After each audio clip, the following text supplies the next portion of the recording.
Hello and welcome to Atop the Fourth Wall, where bad comics burn. When you think of great Batman villains, who do you think of? The Joker, Two-Face, Mr. Freeze, the Riddler, Rock and Roll, Poison Ivy, Harley Quinn, the Ventriloquist... Wait. Rock and Roll?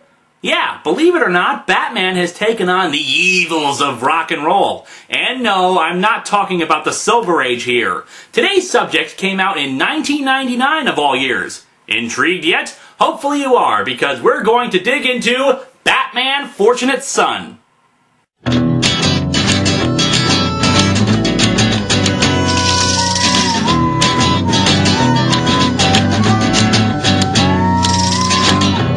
to Atop the Fourth Wall, where bad comics burn.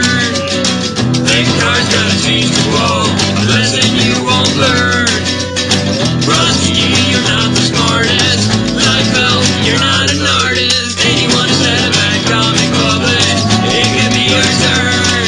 Linkara, he's the man, but where's the birdie hat? Linkara, he has a magic gun. Where he purchased that? Linkara, coins, robots, Amazon, the drugs. Linkara, this comic sucks. Linkara.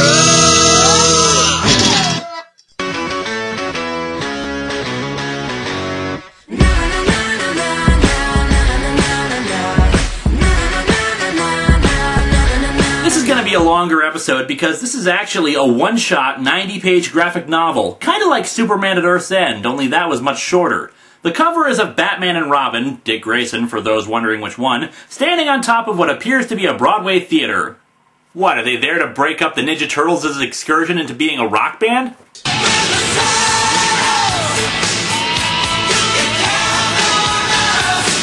We open to some long-haired guy plucking a guitar and smoking. Inside of the smoke is apparently somebody's review of the music of a guy named Isaac Crow. Try new review cigarettes. A review with every puff.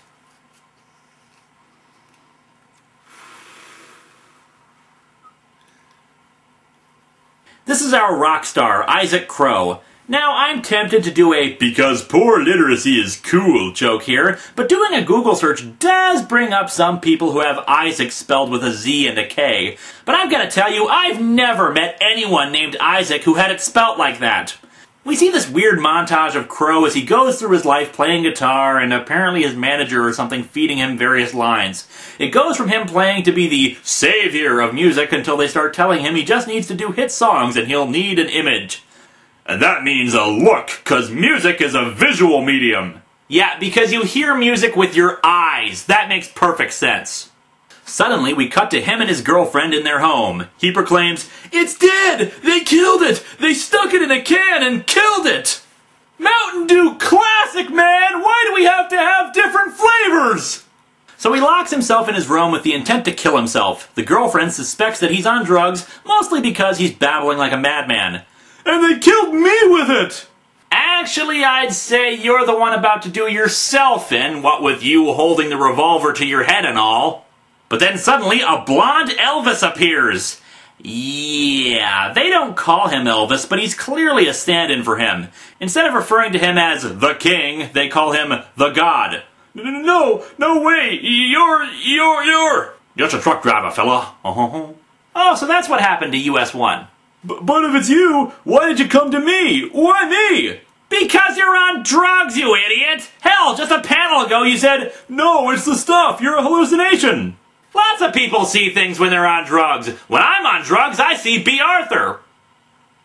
You should probably forget I said that. Crow starts babbling about how he was supposed to save it all and trying to interpret what not Elvis is saying.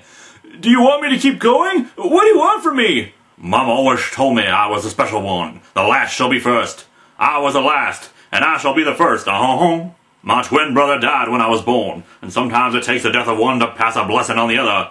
Are you talking about your death? Passing something on to me? No, man, I'm saying I'm a drug-induced hallucination. Nothing I say means anything. I need scissors 61. His girlfriend suddenly kicks through the door with a "Hi-ya!" New rock star girlfriend with kung fu grip. The vision disappears, and Crow interprets Yellowvis's words to mean that he should destroy the symbol of what he is in the eyes of his record producers. So we cut to the TV station where they're broadcasting his new music video. A bunch of music types in poseur clothing all critique the video based on lighting or the jacket. I'm not exactly sure why they're picking this moment to start talking about it, but whatever. One guy says, "He still plays the strongest guitar I ever heard." But another random guy yells back, "Yeah? So what?" So what? I'm still a rock star. Mr. Crow suddenly bursts through the doors carrying both a gun and a grenade.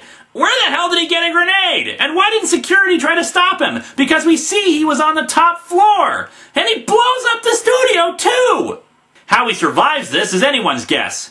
Anyway, in the Batcave, Robin is listening to Crow's music. Batman switches it off, saying it's not allowed in the cave. "You just don't like Isaac Crow, that's all. You think he's a criminal, so he's a bad influence. Isaac couldn't have blown up that cable company. Why would he?" Kid, this was made in 1999. Surely a television station would have security cameras that showed the guy waving a gun and a freaking grenade around. Robin proceeds to list off all the evidence against Crow, dismissing it out of hand as either coincidence or something a psycho fan could do. He proclaims that he's not a gah!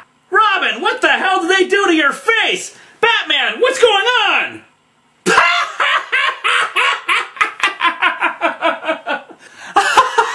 Oh my god! Thanks, Bruce, I needed that. I mean, wow, Gene Ha is actually a pretty good artist, but man, the art on these two is terrible. Robin looks like he's 50 and always contorting his face, and Batman's just a joke. The ears are so huge, you're not gonna strike fear in the hearts of criminals with those things. He reminds me of a bunny rabbit or something. I guess he was going for a more realistic look, but it just comes off as silly. I mean, it looks about as convincing as this! The two go off to meet Crow's manager, a man named Roy Lazarus, in the hopes of finding the truth. Robin immediately goes off on the guy, yelling that the guy's spreading rumors about Crow to try to boost CD sales. Ah yes, in the cliché rock and roll tales, it's always the evil manager exploiting an innocent artist. Well, I didn't enter into this insane business in order to exploit the people I admire. Yeah, spoilers, he's actually the evil mastermind behind this. Go figure. The manager gets a call from Crow's kung fu girlfriend that Crow has had another freakout and is now driving around once again talking to the hallucination of the God. Yes sir, it surely is hard to handle being a star. But what do I do? Wanna get a cheeseburger? So you're saying I should blow up a McDonald's? Of course! So Batman and Robin race into the car to trace the signal, and Robin's still being a complete twit.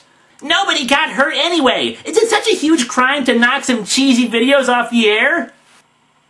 Yes! It is totally a crime to toss a grenade into a room and blow it up!